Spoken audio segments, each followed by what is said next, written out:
Welcome student. आज हम लोग कंटिन्यू करने जा रहे हैं इंटरनेट सिक्योरिटी। पिछली क्लास में हम लोगों ने डिस्कस किया था ऑनलाइन ट्रांजैक्शन। तो कि online transaction in the sense buying and selling of products through the online platform and made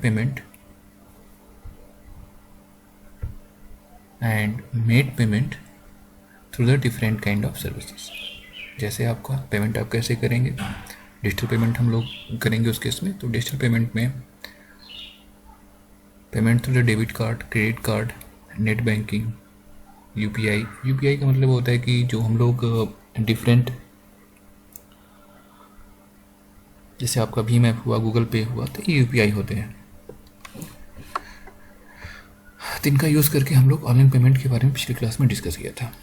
And today we are going to discuss very important topic, that is internet security. That means when we are using the internet, we need to make suffering secure. तो यहाँ पे हम लोग कह सकते हैं कि what is internet security. आपकी बुक में यहाँ पे डिफाइन किया हुआ है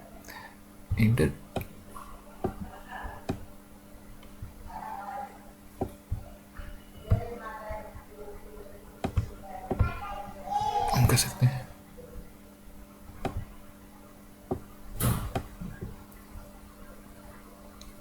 Internet security is branch of security specifically related to internet, often involving the browser security but also network security.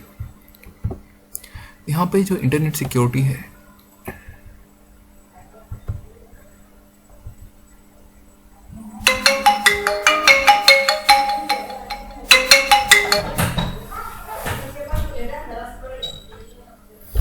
तो यहाँ पे हम देखेंगे कि जो इंटरनेट सिक्योरिटी है, internet security is branch of computer security specifically related to the internet, often involving the browser security but also network security.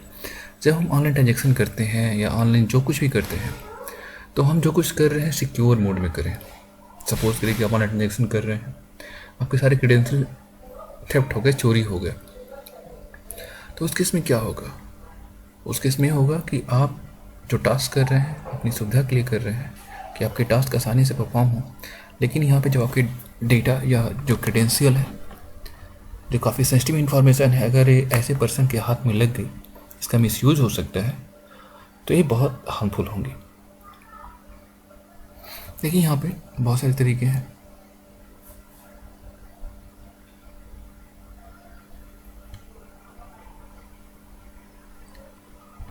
Here we need to ensure, देखिए यहाँ पे क्या क्या इंश्योर होना चाहिए। we need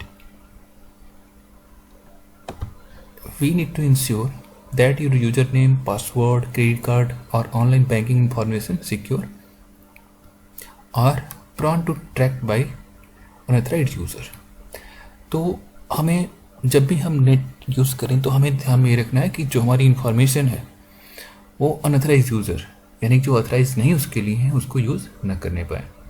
तो उसके लिए हमें ये करना होगा कि हम अपने क्रेडेंशियल को, जो हमारी इंफॉर्मेशन है, किसी ऐसे पर्सन के साथ शेयर न करें। इसमें बहुत सारे तरीके हैं जिनका यूज़ करके हैकर्स हमारी क्रेडेंशियल इंफॉर्मेशन, जो सेंसिटिव इंफॉर्मेशन होती है, उसको चुराने की कोशिश करते हैं। Here the online threat such as phishing, spooling, chat spooling can increase the chance of user getting compromised. ये ऑनलाइन थ्रेट्स हैं, ऐसे कोई लिंक प्रोवाइड करते हैं कि आप वहाँ पे इंफॉर्मेशन प्रोवाइड करते हो, सारी इंफॉर्मेशन हैकर्स के पास चली जाती है। फिशिंग का मतलब क्या होता है? फिशिंग अगर आप लोग पिछली क्लास में थोड़ा बहुत नॉलेज होगा तो ठीक है, नहीं होगा तो हम इस पर एक्सप्लेन कर दे रहे हैं। फिशिंग ये केस में होता है कि user send you unwanted email which contain link to the particular website which asking about the sensitive information such as, suppose करिए कि आप लोग ईमेल यूज़ करते होंगे, तो ईमेल में होता है क्या है? ईमेल केस में जब कोई यूज़र ईमेल, जब किसी यूज़र को हैकर सेंड करता है ईमेल, तो करता क्या है कि वो पर्टिकुलर बैंक रिलेटेड एक फ्रॉड साइट क्रिएट करता है, और जिसका जो लुक होता है बिल्कुल एक्चुअल बैंकिंग साइट की तरह होता है, और आपको ईमेल के माध्यम से वो सूचित करता है कि अगर आपको नेट बैंकिंग का यूज़ करना है या कोई पेमेंट करना है, for secure payment follow the given links, आप इस लिंक को फॉलो करें। और हमको लगता है कि हमारा ईमेल आईडी है तो बैंक ने सेंड किया होगा और उसको हम फॉलो करते हैं, तो उस केस में होता क्या है, जब इसको हम फॉलो करते हैं तो ये पॉसिबिलिटी बनती है कि जो इन्फॉर्मेशन हम वहाँ प्रोवाइड करेंगे वो सारी की सारी इन्फॉर्मेशन डायरेक्टली हैकर के पास चली जाएगी। सपोज करें कि हमने क्रेडिट कार्ड डिटेल्स वहाँ पे इंटर करके पेमेंट किया, तो होगा क्या, वो सारी डिटेल्स हैकर के पास चली जाएगी और हैकर उसका मिसयूज़ कर सकता है, जिसको हम लोग बोलते हैं फिशिंग। तो इसलिए अगर हमें कहीं पे भी कुछ भी पेमेंट करना है तो हमें ध्यान देना चाहिए कि हम ऐसे साइट्स का यूज़ करें जो जेन्युइन हो। इसका मतलब ये हुआ कि हमें जिस भी वेबसाइट को ओपन करना हो, जैसे ubi.com, hdfc.com, तो हम डायरेक्टली जाके जो इंटरनेट एक्सप्लोरर है वहाँ पे हम ubi.com टाइप करें और इंटर करें। यहाँ पे हम वेबसाइट के URL को कट पेस्ट न करें। और इसमें कुछ और चीज़ें हैं।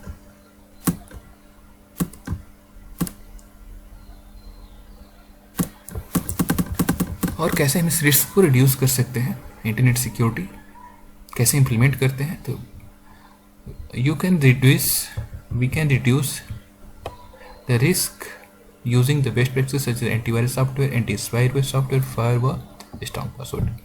कुछ ऐसी प्रैक्टिसेस हम लोग करते हैं, यानी कि जब हम इंटरनेट यूज़ करें तो कम से कम हमें ज़रूर देखना चाहिए कि हमारे सिस्टम में अपडेटेड एंटीवायरस सॉफ्टवेयर हो, एंटी स्पाई सॉफ्टवेयर हो, फायरवॉल इनेबल होना चाहिए।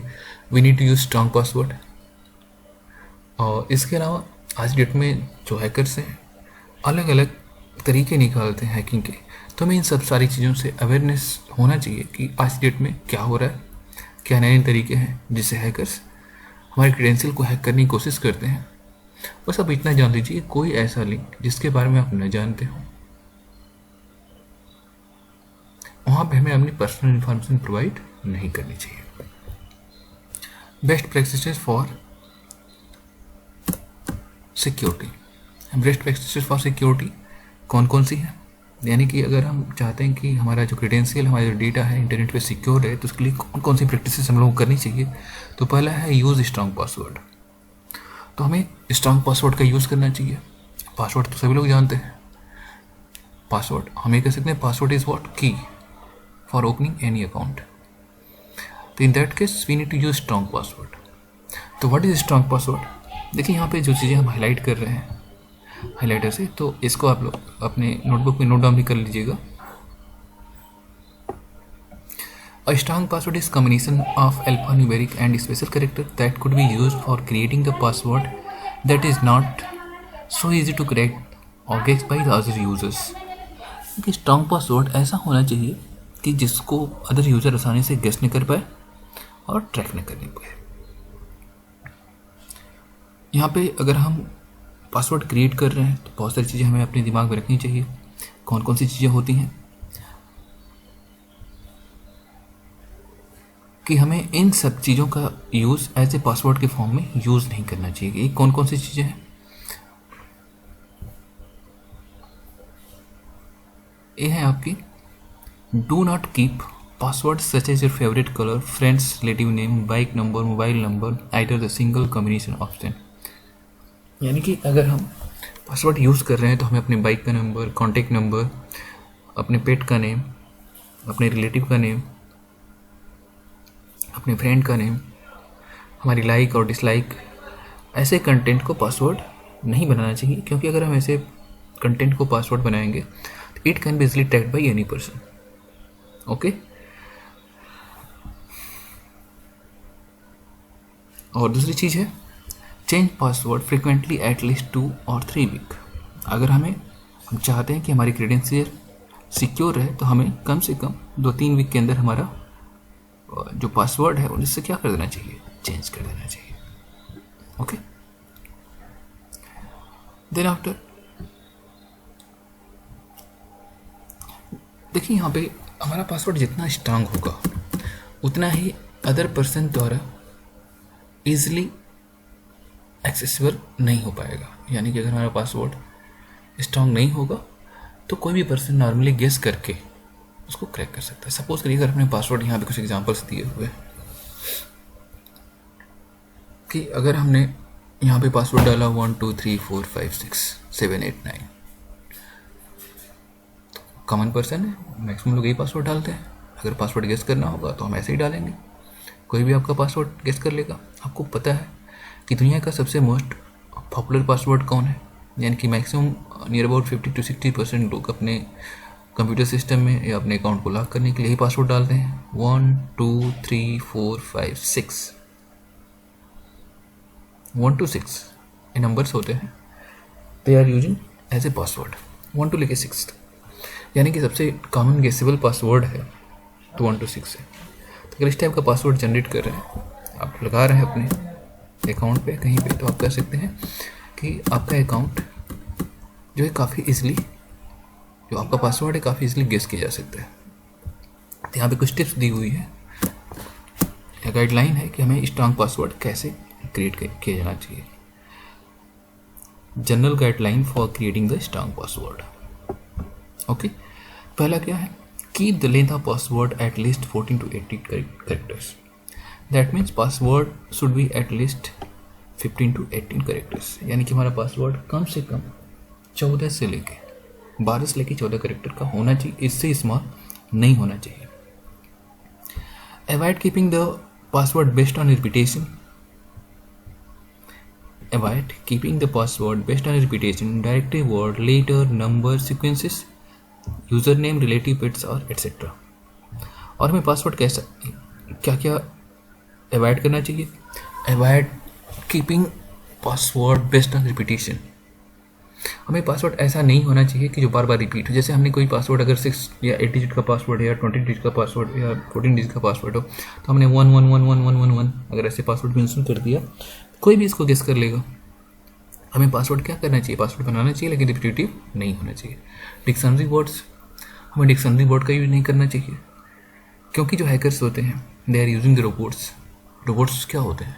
रोबोट्स ऐसे सॉफ्टवेयर होते हैं जो रैंडमली हमारे पासवर्ड को चेक करते हैं, यानी डिक्शनरी वर्ड्स को चेक करते हैं। यानी डिक्शनरी में जो वर्ड्स हैं उनको भी पासवर्ड नहीं बनाना चाहिए। जैसे लायर है, ओके, रोड है, तो ऐसे वर्ड जो डिक्शनरी में अवेलेबल हो तो उनको हमें पासवर्ड के फॉर्म में नहीं यूज़ करना चाहिए। क्यों? क्योंकि जो रोबोट्स होते हैं, जो पॉपुलर डिक्शनरी वर्ड होते हैं, उनको भी ट्राई आउट करते हैं। लेटर और नंबर सीक्वेंसेस, इसमें दिया हुआ लेटर एंड नंबर सीक्वेंसेस, यानी कि सपोज करिए हमने पासवर्ड बनाया ABCD 1 2 3 4, तो ऐसा भी कम्युनिकेशन न बनाए कि अगर 8 डिजिट का पासवर्ड है तो ABCD 1 2 3 4। It is commonly guessable password. User names, relative और पेट नेम्स। सपोज करिए कि आपका यूज़र अकाउंट नेम्स कुछ है, सपोज करिए कि मेरा यूज़र अकाउंट है amitSingh.gac गूगल अकाउंट, या कुछ और अकाउंट है या जो भी है, तो हमारा जो पासवर्ड है यूज़र नेम की तरह नहीं होना चाहिए। यानी कि हमारे पास जो पासवर्ड होगा यूज़र नेम से बिल्कुल हमें डिफरेंट रखना चाहिए। अगर हम ऐसा रखते हैं user name password, it is very easily to break such kind of password. बहुत सारी ऐसी साइटें हैं जो अलाउ भी नहीं करती कि आपका जो यूज़र नेम वही पासवर्ड हो, लेकिन बहुत सारी साइटें ऐसी नहीं होती हैं कि आप वहाँ पे कुछ भी पासवर्ड डाल सकते हो। तो हमें ऐसे पासवर्ड को अवॉइड करना चाहिए। रिलेटिव और पेट नेम, और हमें पासवर्ड ऐसा भी नहीं रखना चाहिए जो हमारे रिलेटिव का नेम हो और पेट नेम, ठीक है। तो ऐसे password we need to avoid such kind of password. हमें ऐसे पासवर्ड को अवॉइड करना चाहिए। क्या? Based on repetition, dictionary word, letter और number sequences, user name, relative और पेट्स। तो हमें इन सब चीज़ों को क्या करना चाहिए? अवॉइड करना चाहिए। Including number and symbol password if allowed. Including number and symbol in password if allowed. अगर अलाउड है तो हमें क्या क्या इंक्लूड करना चाहिए अपने पासवर्ड में? नंबर्स और सिंबल। जो स्पेशल सिंबल हैं, जैसे आपका @ है, परसेंटेज है, हैश है, जो डिफरेंट सिंबल्स होते हैं, हम इनको पासवर्ड के फॉर्म में, स्पेशल कैरेक्टर के फॉर्म में अगर अलाउड है तो यूज़ कर सकते हैं। Use capital letter and lower case letter. अब पासवर्ड में हमें क्या करना चाहिए? देखिए यहाँ पे ऊपर वाले में है include number and symbol in password if allowed. Use capital and lower case letter, हमें कैपिटल लेटर और लोअर केस लेटर का यूज़ करना चाहिए। क्यों करना चाहिए? क्योंकि जब कम्बिनेशन यूज़ करेंगे पासवर्ड, सपोज करिए कि हम जो पासवर्ड क्रिएट कर रहे हैं हमने A to Z क्रिएट किया और वैसे ही दूसरा पासवर्ड है capital A to Z। A to Z कितना हुआ? 26 character. Capital A to Z 26 character, यानी कि A to Z में आपको 52 करेक्टर्स मिल गए।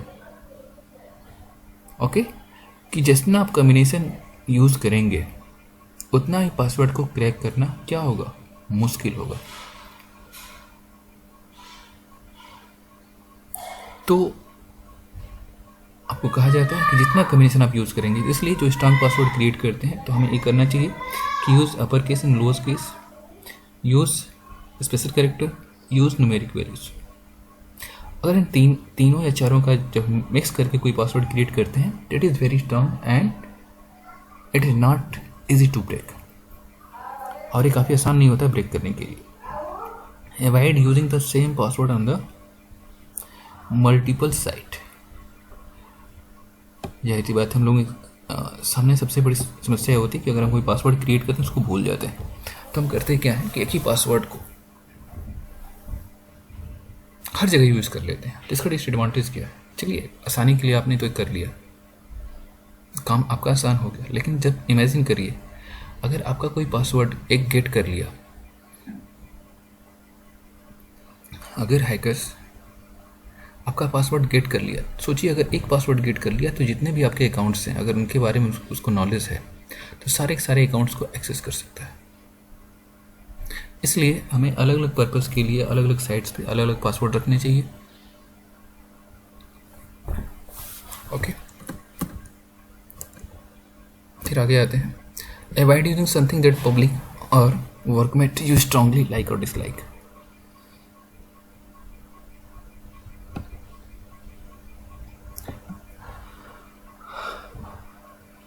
Avoid using something that public or workmates know you strongly like or dislike।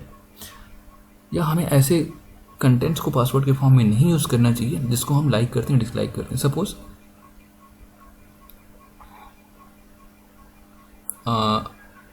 I like blue colour, okay, या sky blue colour. अगर हमारे friends को या हमारे रिलेटिव्स को पता है कि मुझे ब्लू कलर पसंद है और हम ब्लू कलर को भी भूल नहीं सकते, तो इस केस में ऐसा हम पासवर्ड क्रिएट कर रहे हैं तो आसानी से गेस कर पाएंगे। Dislikes, suppose I am vegetarian, I am don't like non veg. अगर हम ऐसा कुछ, my password is non veg, हम इसको डिसलाइक करते हैं, हमें पसंद नहीं है नॉन वेज। अगर हम ऐसा पासवर्ड रख रहे हैं तो उस केस में क्या होगा? हमारे लाइक और डिसलाइक पे सबसे पहले हिट करता है कि जो पर्सन उसी चीज़ को पासवर्ड के फॉर्म में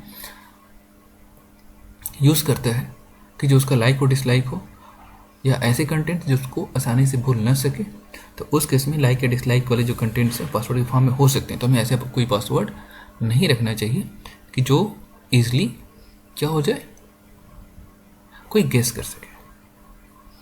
use random password generator if possible. देखिए, बहुत सारे टूल्स आते हैं, सॉफ्टवेयर्स आते हैं जिनका यूज़ करके हम रैंडम पासवर्ड जनरेट कर सकते हैं। अगर ऐसा पॉसिबल है तो आप उनका यूज़ कर सकते हैं। यहाँ पे एग्जाम्पल दिया हुआ रैंडम पासवर्ड का, देखिए यहाँ पे U1VX:4HD ब्रैकेट्स ओपन क्लोज $। एक स्ट्रांग पासवर्ड का कॉम्बिनेशन है, तो आप इसको थोड़ा एनालिसिस करिए, क्या ये आसानी से ब्रेकेबल है? कोई इसको गेस कर सकता है? नहीं गेस कर सकता। तो हमें ध्यान देना चाहिए कि जब हम स्ट्रांग पासवर्ड क्रिएट करें तो कुछ गाइडलाइंस हैं, इनको दिमाग में जरूर रखना चाहिए कि जब हम पासवर्ड क्रिएट करें, क्योंकि आज डेट में आप देख रहे होंगे बहुत सारे इंटरनेट बैंकिंग फ्रॉड हो रहे हैं और बहुत सारे लोगों का फेसबुक अकाउंट या बहुत सारे अकाउंट्स हैक किए जा रहे हैं। तो उनके पीछे सबसे बेस्ट रीज़न है कि उन लोगों का वीक पासवर्ड या ऐसा पासवर्ड जो ईजिली गेसेबल हो। ओके, जैसे हमारा कॉन्टैक्ट नंबर है, निक नेम है और हमारी लाइक डिसलाइक, ये जो सारी चीज़ें हम मेंशन की हुई हैं, तो ऐसा कोई कम्बिनेशन या ऐसी कोई कंटेंट को पासवर्ड के फॉर्म में यूज़ न करेंगे जिसको कि हैकर्स उसको आसानी से गेस कर सके। Okay, backup your data. Internet security में सेकेंड पॉइंट है backup your data. of your data. Always keep copy of personal data in additional media such as compact disc, CD data. और हमें समय समय पे करना क्या चाहिए, जो हमारी इंफॉर्मेशन है जो काफ़ी कॉन्फिडेंशियल है, काफ़ी इंपॉर्टेंट है,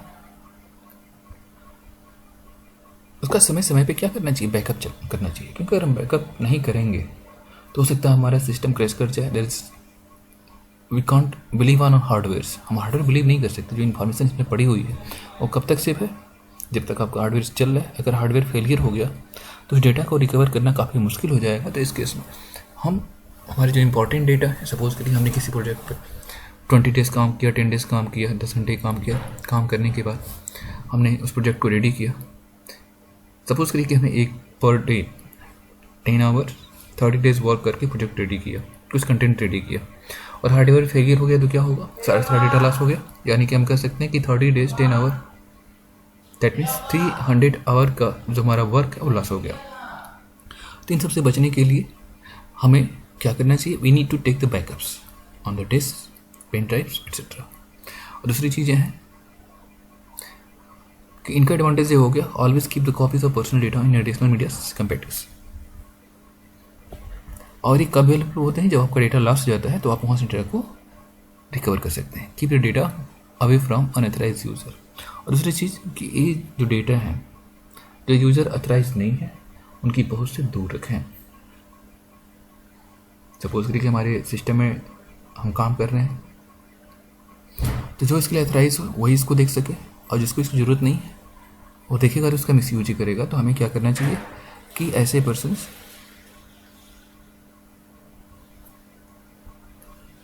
जिस डेटा का मिसयूज़ कर सकते हैं या इन्फॉर्मेशन का मिसयूज़ कर सकते हैं तो उस केस में डेटा को सिक्योर फॉर्म में रखना चाहिए. नेक्स्ट है आपका यूज़ इनक्रिप्शन सॉफ्टवेयर.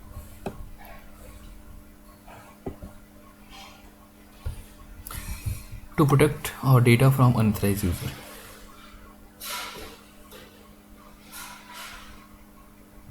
लेकिन इनक्रिप्शन सॉफ्टवेयर क्या होता है कि जब हम कोई इन्फॉर्मेशन सेंड करने वाले होते हैं तो अगर इन्फॉर्मेशन प्लेन टेक्स्ट के फॉर्मेट में सेंड की जाए तो अगर कोई पर्सन गेट कर पा रहा है तो होगा क्या, वो इजली इन्फॉर्मेशन को टैकल कर लेगा. इसलिए कि कोई डेटा अगर हम कॉन्फिडेंशियल डेटा है तो first we need to protect data from unauthorized users. इसमें जो पहला जो लाइन है, to protect data from unauthorized user, हम इनक्रिप्शन सॉफ्टवेयर का यूज़ करते हैं कि जो हमारा डेटा है अनऑथराइज्ड यूज़र यानी कि ऐसा यूज़र जो ऑथराइज नहीं है उसको एक्सेस ना कर पाए. तो इसमें इनक्रिप्शन सॉफ्टवेयर का काम है होता है इनक्रिप्ट करना, यानी कि ऐसे फॉर्मेट में कन्वर्ट कर देना कि उसको कोई अदर पर्सन अंडरस्टूड ना कर पाए. ये कैसे किया जाता है, इसमें कुछ इनक्रिप्शन सॉफ्टवेयर ऑपरेटिंग सिस्टम के साथ आते हैं, इनका यूज़ करके हम डेटा को इनक्रिप्ट कर सकते हैं.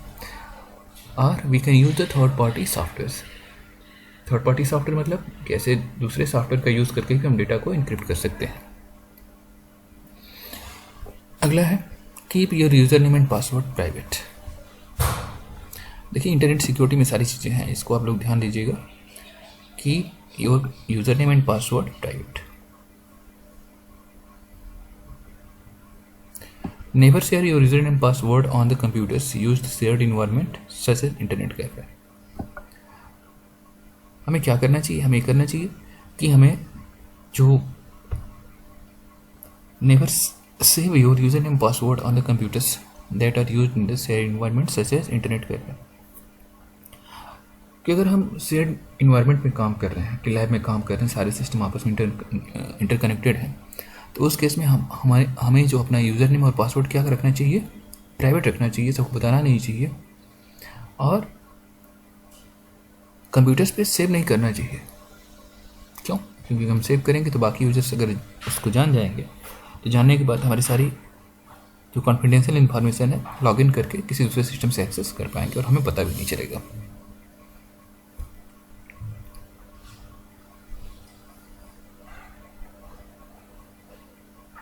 ब्राउज़र में save your personal data on the local computers that can be used another using the same computer.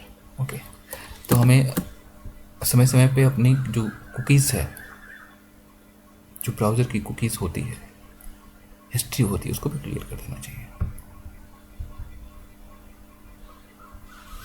नीचे आते हैं हम लोग, अगला है रजिस्टरिंग विद वेबसाइट्स।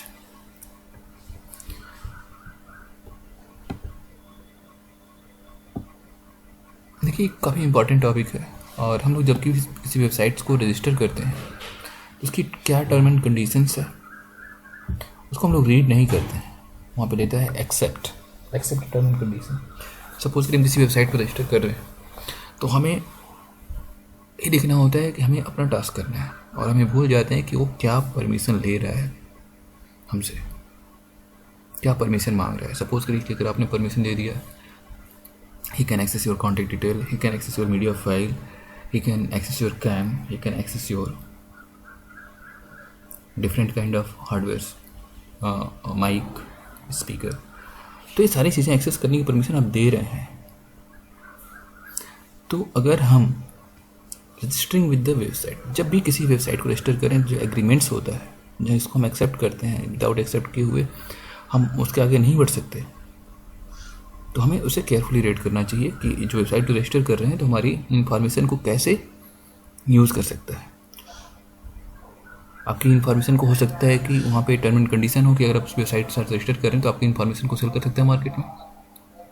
आपने एग्रीमेंट जो वहाँ पे था उसको एक्सेप्ट किया, एक्सेप्ट करने के बाद अपना काम किया आपने, लेकिन एक इनडायरेक्ट तरीके से आप ये कर सकते हैं कि आपने उनको राइट दे दिया कि आपकी पर्सनल इन्फॉर्मेशन का यूज अपने तरीके से कर सकते हैं। तो हमें जब भी किसी वेबसाइट पर रजिस्टर करें तो टर्म एंड कंडीशन से उनको काफ़ी केयरफुली देखना चाहिए। Do not share your personal information. अगला है do not share your personal information. और हमें सभी वेबसाइटों के साथ अपनी पर्सनल इन्फॉर्मेशन को नहीं शेयर करना चाहिए। देखिए यहाँ पे website require you to fill the form containing the field name, gender, address, be data and filling this such as form the very testable websites।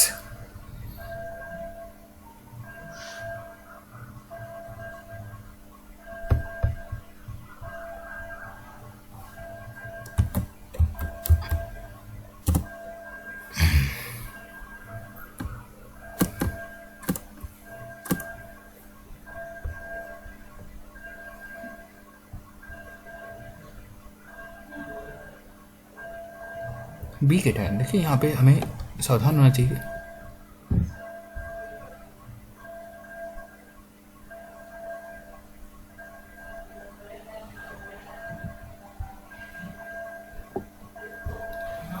जब भी हम किसी वेबसाइट पे कोई इन्फॉर्मेशन जो फील्ड्स आते हैं इसमें name, address, contact number, email, mobile number, ये सारी चीज़ें हम जब यूज़ करते हैं तो हमें ये देखना चाहिए कि जो वेबसाइट्स है वो जेन्युइन वेबसाइट है या नहीं है, या कोई ऐसी वेबसाइट तो नहीं है कि जो हमारी इस इंफॉर्मेशन का मिसयूज़ कर सकती है। सपोज करिए कि आज डेट में पॉसिबल है कि आपके ईमेल आईडी का यूज़ करके किसी थर्ड पर्सन को ईमेल सेंड किया जा सकता है, उसके लिए पासवर्ड की ज़रूरत नहीं होती है। तो आप ऐसे अनजेन्युइन वेबसाइट्स पे अपनी क्रेडेंशियल को प्रोवाइड न करें तो बेटर होगा, क्योंकि उसका मिसयूज़ कर सकते हैं। देखिए यहाँ पे दिया हुआ है your email address could be used by the unauthorized user to send you fake और अनवांटेड ईमेल्स। तो सपोज करिए कि अगर आपके ईमेल एड्रेस किसी को ईमेल सेंड किया जा रहा है तो नाम तो आपकी का होगा। तो इस केस में हमें ऐसे अनऑथराइज्ड वेबसाइट पे हमारे जो क्रेडेंशियल है वहाँ प्रोवाइड नहीं करना चाहिए। हमें बार बार सोचना चाहिए, think twice before providing information and website decide to relay necessary. बहुत नेसेसरी तो प्रोवाइड करें, अदरवाइज इसको अवॉइड करें। सिक्योर ट्रांजेक्शन,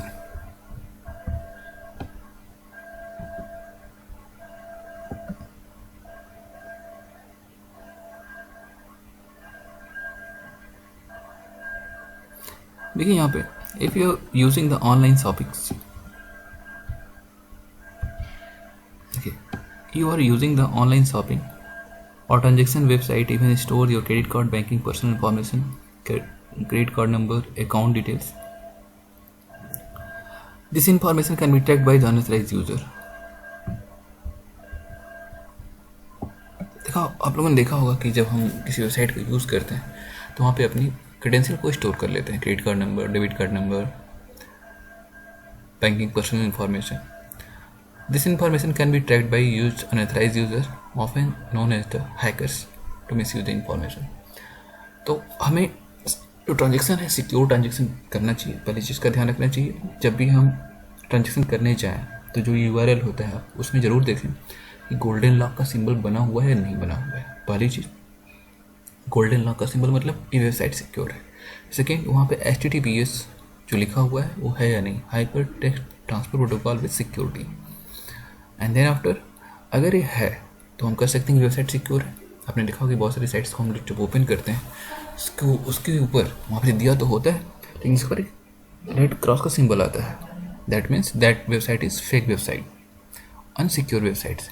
क्यों अनसिक्योर है? क्योंकि जो डिजिटल सर्टिफिकेट्स होता है उस वेबसाइट से रिलेटेड वहाँ पे डाउनलोड होता है। HTTPS वेबसाइट मतलब एन्क्रिप्शन टेक्नोलॉजी होती है, उसके रिगार्डिंग कुछ कंटेंट्स या कुछ सॉफ्टवेयर आपके सिस्टम पे डाउनलोड होते हैं, और जब इन्फॉर्मेशन को सेंड किया जाता है तो उसको इनक्रिप्ट करके फिर वहाँ पे आगे सेंड किया जाता है, जिससे जो बीच में हैकर्स हैं अगर इन्फॉर्मेशन को गेट भी कर पाएँ तो उसको अंडरस्टूड नहीं कर पाएंगे। तो हमें सिक्योर ट्रांजेक्शन परफॉर्म करना चाहिए, और हमारे डेटा को, जैसे क्रेडिट कार्ड नंबर है, अकाउंट नंबर है, अकाउंट डिटेल्स है, इनको किसी वेबसाइट पे सेव नहीं करना चाहिए। ओके, अगला पॉइंट्स आते हैं हम लोग। Use antivirus and spyware software. Use antivirus and spyware software. देखिए, अगर हम लोग ऑनलाइन इन्वायरमेंट में काम कर रहे हैं, और आज डेट में अगर हम कहें विदाउट टेक्नोलॉजी के पॉसिबल नहीं है। देखिए, लॉकडाउन के समय में कितनी सारी प्रॉब्लम्स हो रही हैं। आप लोगों को कोई इन्फॉर्मेशन प्रोवाइड करनी है तो उस केस में क्या है, क्या केवल टेक्नोलॉजी ऐसा माध्यम है जिसके थ्रू हम आपको इन्फॉर्मेशन प्रोवाइड कर पा रहे हैं। अगर ये नहीं होता तो नहीं कर पाते, ठीक है। तो यहाँ पे अगर हम ऑनलाइन इन्वायरमेंट में काम कर रहे हैं तो हमें कुछ चीज़ें ध्यान में रखनी चाहिए।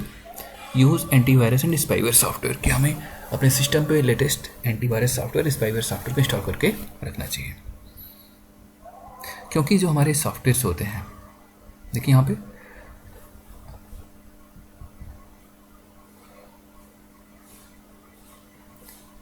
ये करते क्या है कि जो मालवेयर्स हैं, computers are prone to attack by the software known as malware to harm your computers। देखिए यहाँ पे what are malware are that could be harm your computers। software known as malware,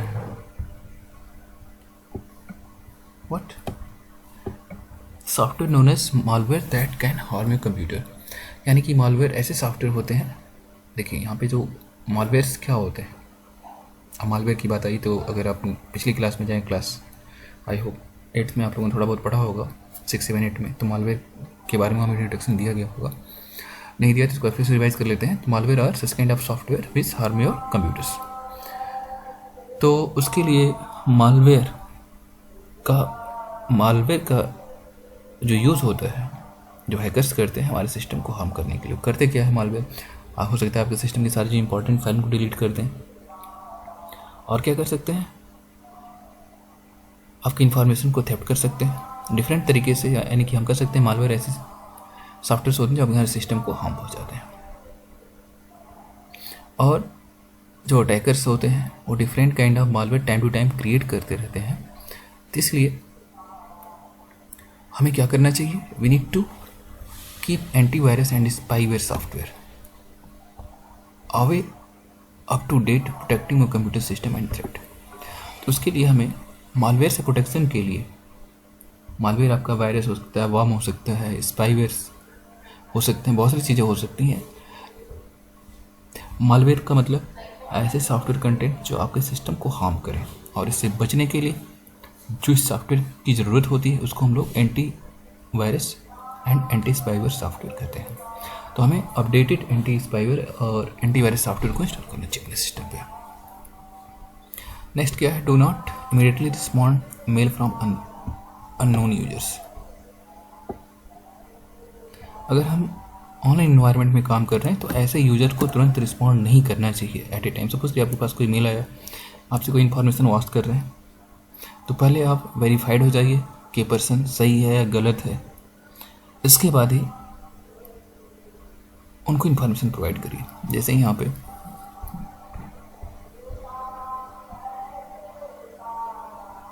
some mails could be promise job announce. देखिए यहाँ पे एक example दिया हुआ है।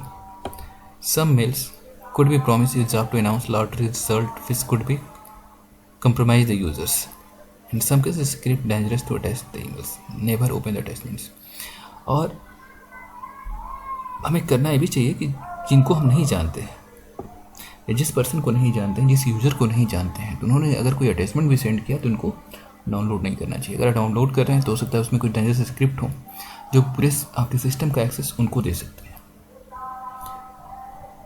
देखिए, टेक्नोलॉजी जितनी आसान है, किसी काम को जितना आसान बनाती है, उतना ही हमारे टास्क को डेंजरस मोड पे भी खड़ा कर देती है। इसलिए do not immediately respond to emails from the unknown users.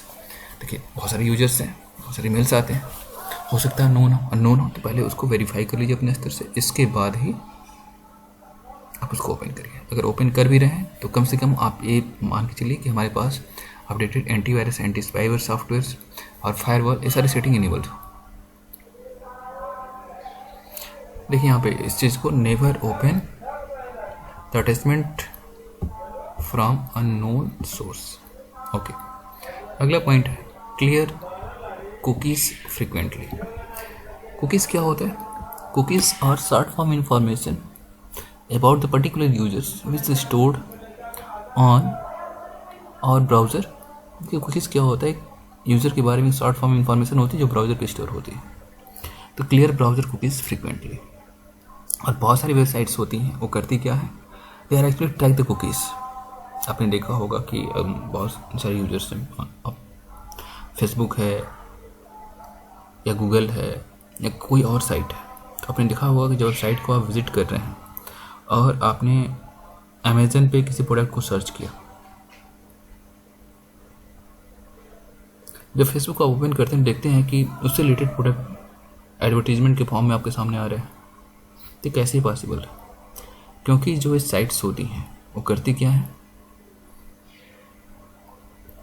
आपकी कुकीज़ को रीड करती हैं। आपने किस टाइप के कंटेंट को सर्च किया है उसी के रिगार्डिंग आपके सामने एडवर्टीजमेंट जनरेट करती हैं। देखिए, they could be tracked by the unauthorized user and possibly to gain access to personal information। और आपके पर्सनल इन्फॉर्मेशन को एक्सेस करते हैं। इसका कॉमन एग्जाम्पल आपको बताया कि जैसे हम लोग फेसबुक यूज़ कर रहे हैं, आपने फ्लिपकार्ट किसी प्रोडक्ट को सर्च किया तो आप देखेंगे फेसबुक जब हम लोग यूज़ करते हैं तो उससे रिलेटेड हमारे सामने एडवर्टीजमेंट आते हैं। तो ये जो रिलेटेड एडवर्टीजमेंट आते हैं कैसे आते हैं, कैसे वो फेसबुक जान गया कि आपको इस टाइप के प्रोडक्ट की रिक्वायरमेंट है, अमेजन कैसे जान गया कि आपको इस टाइप की प्रोडक्ट की रिक्वायरमेंट है और आपको इस टाइप के प्रोडक्ट के बारे में इंफॉर्मेशन वहाँ पे आने लगती है। तो उसके लिए कॉमन एग्जांपल है। ऐसा ही हैकर्स भी आपके पर्सनल इंफॉर्मेशन को गैदर कर सकते हैं, जिससे बचने के लिए कि जब भी हम सिस्टम को यूज़ करें और यूज़ करने के बाद हमें क्या करना चाहिए, हमें कुकीज़ पे जाके वहाँ पे क्लियर कुकीज़ कर देना चाहिए। क्लियर मतलब हिस्ट्री क्लियर कर देना चाहिए, कुकीज़ को डिलीट कर देना चाहिए, सब कर देना चाहिए। Install firewall.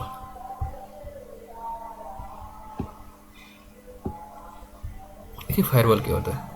Firewall should be hardware और software that can assist keeping और computer system secure on network. देखिए, फायरवॉल या तो एक हार्डवेयर हो सकता है या तो सॉफ्टवेयर हो सकता है, जिसका यूज़ करके हम लोग अपने सिस्टम को नेट पे सिक्योर रखते हैं। फॉर एग्जांपल्स कंसीडर करिए कि जब हम नेट से कनेक्टेड होते हैं तो what is internet? Network of network. जैसे हमारा सिस्टम इंटरनेट से कनेक्ट होता है तो millions of computers get connected. कि मिलियंस ऑफ कंप्यूटर जब उसके पार्ट हो गए तो कोई भी आपके सिस्टम को एक्सेस कर पाएगा। तो यहाँ पे जो फायरवॉल हम कोई हार्डवेयर भी हो सकता है या कोई सॉफ्टवेयर। तो फायरवॉल बेसिकली जो ऑपरेटिंग सिस्टम होते हैं उसके साथ सॉफ्टवेयर कंटेंट प्रोवाइड करते हैं, जिसका यूज़ करके करते हैं क्या हम लोग, इसका यूज़ करके हम अनऑथराइज यूजर्स को अपने सिस्टम तक आने तक रोकते हैं, यानी कि ऐसी कोई रिक्वेस्ट या रिस्पॉन्स जब तक उस सॉफ्टवेयर को क्रॉस नहीं करेगी तब तक आप तक पहुंच नहीं सकते। अब देखिए, मोस्ट जो ऑपरेटिंग सिस्टम है आज डेट में उनके साथ इनबिल्ट फायरवॉल आ रहा है, तो हमें क्या करना चाहिए? We need to enable the firewall. अगर फायरवॉल नहीं है, डिसेबल, इसको इनेबल कर देना चाहिए। अगर सिस्टम के साथ फायरवॉल नहीं है तो हमें अलग से फायरवॉल का सॉफ्टवेयर भी आता है, उसको इंस्टॉल कर लेना चाहिए।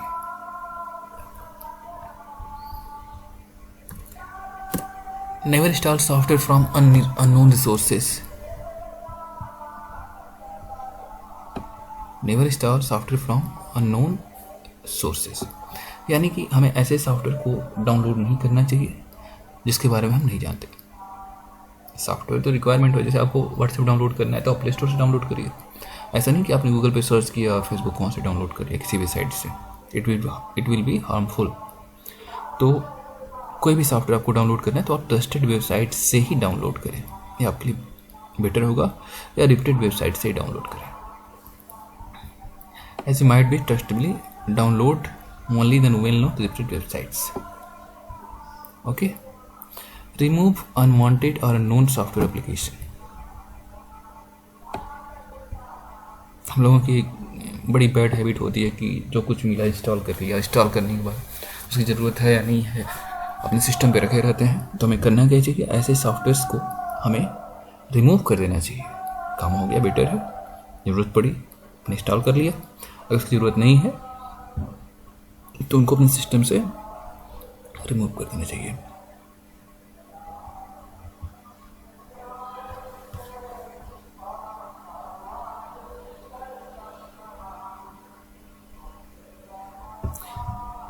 होता क्या, देखिए, some programs such as toolbars get installed usually to the bundle of software or programs send personal data without your।